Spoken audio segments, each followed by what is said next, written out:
wabarakatuh. Selamat pagi teman-teman semuanya. Semangat Senin. Nih kita pagi-pagi ini udah di temanya outdoor ya teman-teman. Jadi kita dari Millennial Duri nih. Kita bakal sharing-sharing tentang pengembangan kebun kurma.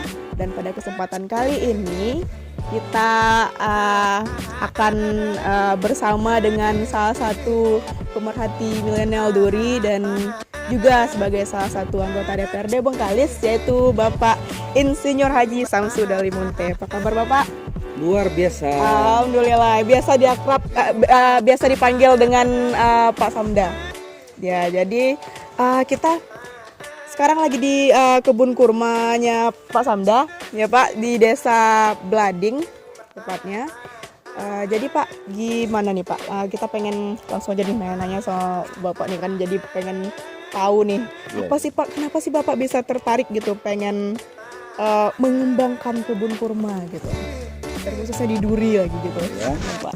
Terima kasih Musda. Ya Pak. Saya sedikit berbicara tentang kurma ini. Saya sebetulnya kalau kurma ini masih dikatakan belum berpengalaman ahlinya lah ya. Selama ini saya berpengalaman di kebun kelapa sawit ya. Tapi saya tertarik nih dengan adanya budidaya kurma yang informasinya di Indonesia itu bisa berhasil gitu loh, bisa berbuah ya.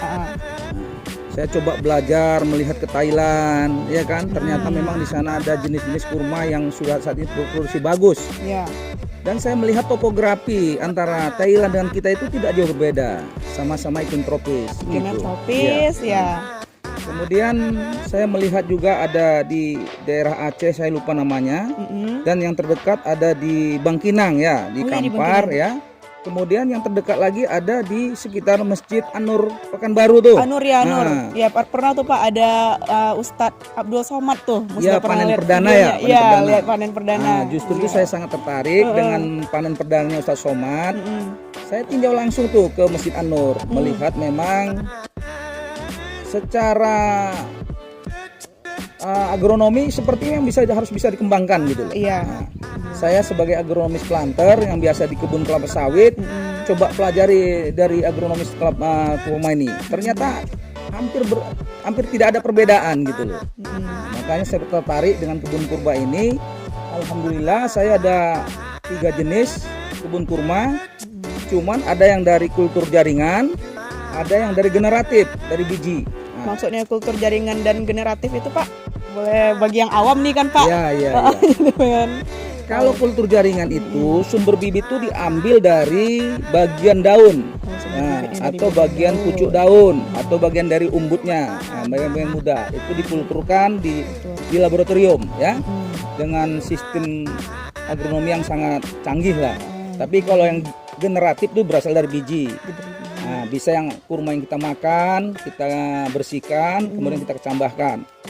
Cuman kita melihat bahwa ada sumber bibit yang bagus, berasal dari Arab Saudi sendiri yang namanya kultur jaringan dan dari Inggris. Oh iya. Maka saya ambil ya. Kalau ini dari yang hari ini yang kita berdiri di sini, yang saya kita ini berasal dari Thailand. Oh, bibit Thailand ya Pak. Tapi biji yang saya ambil. Bijinya, berarti regeneratif. Ya. Dari biji. Cuman kita harus bisa bedakan mana nanti sebelum dipindahkan ke lapangan, mana yang jantan, mana betina. Jadi saya ingin memberikan tips sedikit cara membedakan bibit yang insya Allah jantan, yang insya Allah betina. Gimana tuh Pak? Tipsnya Pak? Ini kategori yang dikatakan secara agronomis ini betina nih. Ya, perbedaannya? Perbedaannya bonggol besar.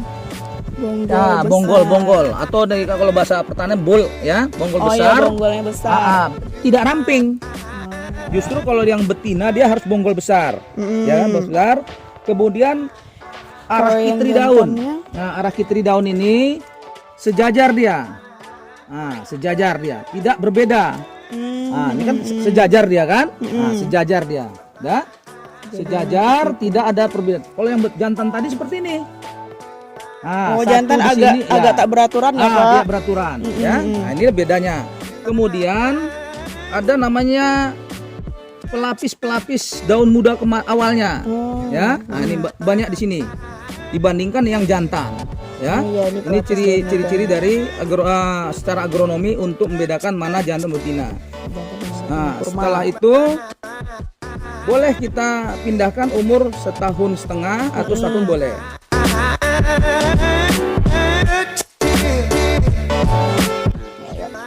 Ya, kita coba berjalan, kita yang sudah umur 1,5 tahun kita pindahkan ke planting ke kebun ya, ke lapangan. Iya, ini yang rata-rata yang udah jadi gitu Pak. Ya, ini yang sudah kita pindahkan. Oh, ini udah di Ini planting. salah satu contoh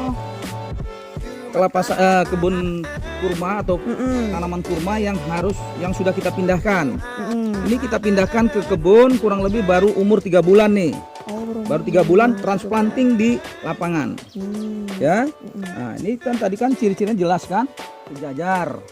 Ya kan? Oh iya, yang sejajar berarti ini yang betina ya, Pak. Betina ya.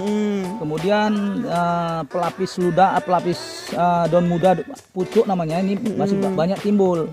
Pucuknya banyak yang kemudian timbul. bonggolnya Batangnya besar, ya, bunga besar.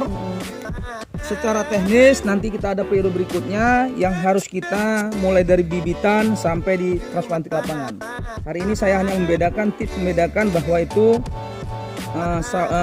kurma jantan atau kurma betina. kurma betina. Ya, Iya, baik. baik. Pak ya. Iya Pak, udah banyak. Target saya cuma satu. Iya Pak, targetnya. Saya coba dulu tanam sendiri, kurang lebih sekitar nanti 2 hektar. Saya pindahkan ke lapangan, nih sekitar coba sorot sekitar lapangan kan. Saya akan numbang kelapa sawit nih. Saya korbankan, saya buang nanti kelapa sawit kurang lebih 2 hektar. Saya tanam nih kembali ke lapangan.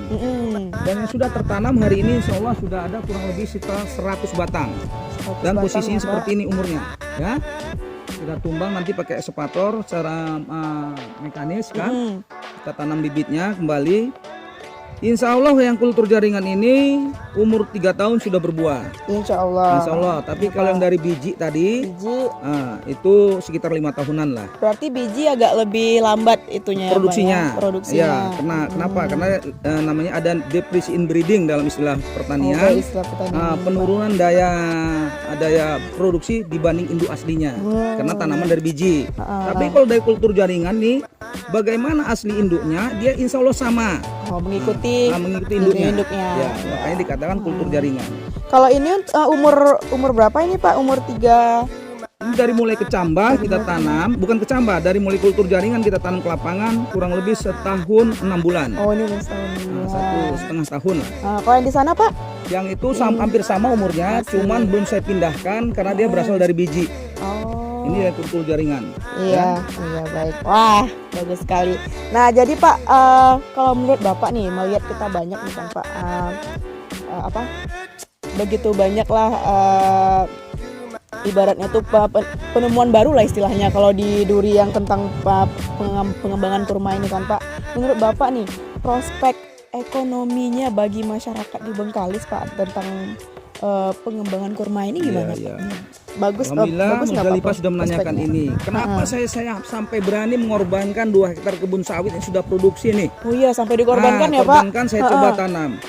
Upaya saya kepada sumbangsihan saya kepada masyarakat Bengkalis, jika sekiranya ini memang berhasil, saya akan ambil lagi bibit, saya akan memberikan namanya tanaman titipan kepada masyarakat. Jadi nggak usah harus banyak-banyak, cukup 3 batang, 2 batang ditanam. Kita titip ke masyarakat. Titip ke masyarakat. Ini di tanaman secara agronomi saya bantu, bibit saya bantu gratis semuanya, tapi dipelihara dengan baik. Sampai produksi nanti, insya Allah saya perhitungkan satu batang tanaman. Kalau saya hitung-hitung dari hasil produksinya mengalahkan 1 hektar kebun kelapa sawit.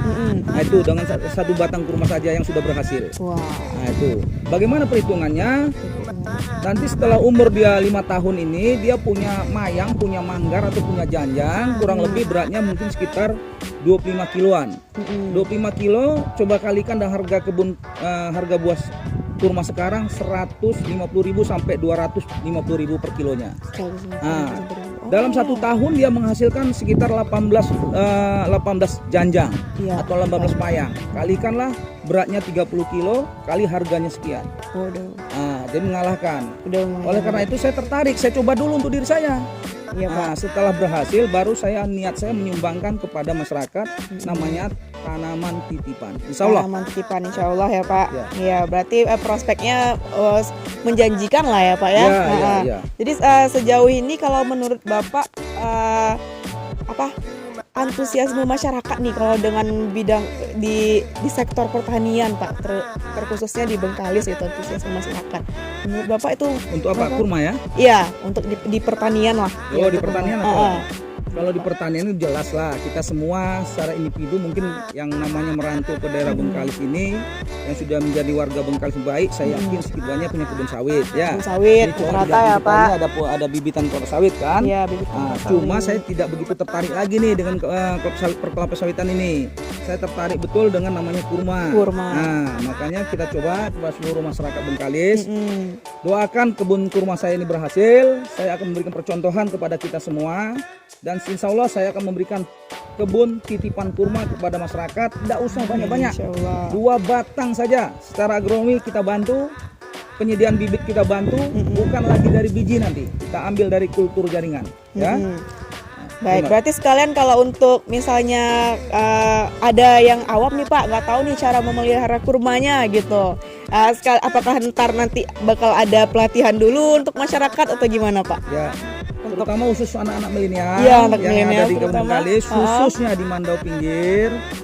Yuk, coba kalau ingin belajar ke kurma secara agronomi bisa belajar kepada saya atau nanti Iya. kepada senior-senior kita yang sudah Bisa. punya pengalaman ya. Secara agronomi kurma baik di Indonesia khususnya di Mandau karena punya iklim tropis, kemudian air bagus, struktur tanah bagus, tekstur tanah bagus, memang cocok untuk kurma kita di Mandau. Ya. Bisa kita latih nanti anak-anak milenial kita, ya. Kita buka session kelas, ya, untuk pelatihan. Cuman saya belum bisa membuktikan karena mereka belum berbuah. Tapi secara agronomi coba lihat pertumbuhannya, sangat bagus, ya, sangat-sangat. Dibandingkan mungkin pertumbuhan yang lain, mungkin ini sudah dikatakan super, ya. Iya. Nah. Ya, juga saya juga pernah lihat itu Pak di YouTube kan. Ya, Ada juga di Aceh itu katanya kurma terbesar di Indonesia Pak. Iya, Perkebunan yang di Aceh, Iya. di Jambi juga ada, terus yang di Masjid An-Nur di Pekanbaru Iya, juga iya. ada ya kan Pak. Berarti tidak menutup kemungkinan lah kalau misalnya kurma ini bakal jadi tren yang lumayan signifikan lah untuk besoknya ya Pak. Betul, Musdalifah. Kan begini, karena ini kan merupakan komoditi terbaru di Iya, Indonesia komoditi. nih. Artinya kan belum ada secara agronomis mana sih yang punya menghasilkan produksi tertinggi, kan belum ada nih. Belum. Rata-rata semua kita masih tertarik dengan tumbuh saja sehat seperti ini, kita mata ini rasanya sudah segar senang, melihatnya, ya, ya kan? Pak? Nah, Iya. Tapi melihat seperti yang punya kawan-kawan sudah ada yang berbuah, rasanya memang insya Allah berbuah lah. Insya Allah. Nah, berbuah. Secara agronomi sudah saya pelajari Iya. juga. Tidak mungkin saya sampai mengorbankan nanti 2 hektar mau saya tanam, ya. Mudah-mudahan kurma di Mandau ini berbuah dengan baik, ya. Kemudian secara ekonomisnya juga luar biasa, ya. Perhitungannya sangat luar biasa. Hari ini saya tidak menampilkan perhitungan buah kelapa sawit, buah kurma dibanding buah kelapa sawit. Tidak. Saya hari ini hanya menunjukkan bagaimana pembibitan, ya, sampai di transplanting ke lapangan, cara membedakan jantan betina. Bibit kurma. Terima kasih. Itu sudah banyak sekali Pak tips-tips dari Bapak Ya, ya. ya. Terima kasih banyak Pak ya, Ya. sudah kita udah bisa liputan ke sini, udah tahu banyak tentang kurma gitu Ya, ya. ya. Terima kasih banyak Pak. Ya, closing statementnya dulu mungkin Pak, harapan Bapak mungkin kalau misalnya ada nih teman-teman, wah pengen nih, tertarik nih milenial gitu. Terima kasih Musdalifah. Iya Pak. Adik-adik kami milenial, khususnya warga Mandau Pinggir, ya, Bengkalis. Yuk kita coba yang terbaru ini, ya. Secara uji agronomis, tanaman kebun kurma ini sudah bisa diproduksi dengan sebaik-baiknya, dengan menghasilkan produksi sebaik-baiknya. Oleh karena itu jangan ragu-ragu, yuk kita belajar bersama. Saya bisa menjadikan tutornya atau classroom untuk pembibitan kurma dan pembudidayaan kurma yang ada di kebun Bengkalis ini. Terima kasih. Terima kasih. Mudah-mudahan kita diridhoi Allah. Hari ini pertemuan kita diridhoi Allah, dan doakan kebun kurma ini berhasil. Amin. Ya, Mas Dari, Pak, Amin. Ya, terima kasih Pak. Ya. Terima kasih banyak Pak. Ya teman-teman semuanya, makasih tadi udah kita udah banyak ya tahu tentang pengembangan kebun kurma dari Pak Samda. Nah semoga banyak ilmu yang bisa kita ambil dari cerita yang disampaikan oleh Pak Samda tadi. Terima kasih semuanya. Kami pamit. Assalamualaikum warahmatullahi wabarakatuh.